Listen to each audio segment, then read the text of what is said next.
And I'm going to go off script a little bit and ask the question because I have to, because I know that the listeners would really be interested. You did indeed succeed in swimming the English Channel. What prompted that, Nicola? And I know this is a broad question, but what was that experience like?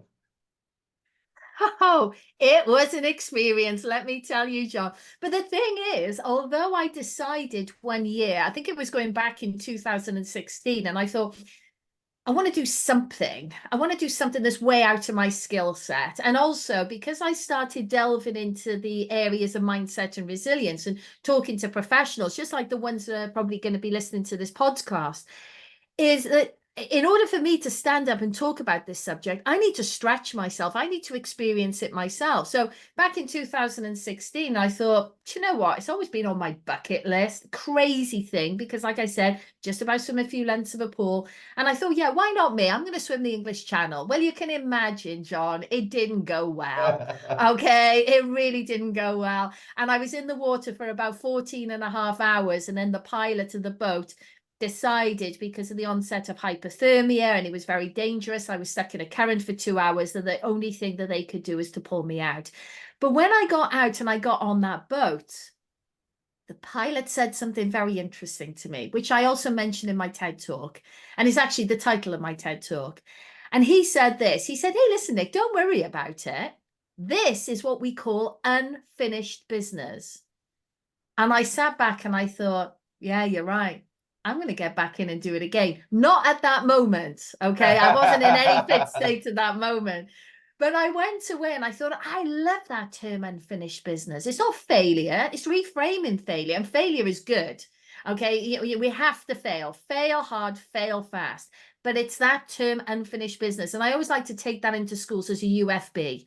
You know, what's your UFB? You know, this get it out, this look at it, this reframe it, and this give it another go.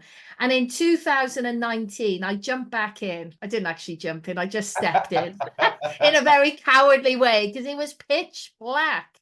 And I thought, right, this is it, Nick. You gathered your resources, you've spoken to the experts, the people who can do this and have done it. This is your opportunity. And I got in, and it was tough, it was hard.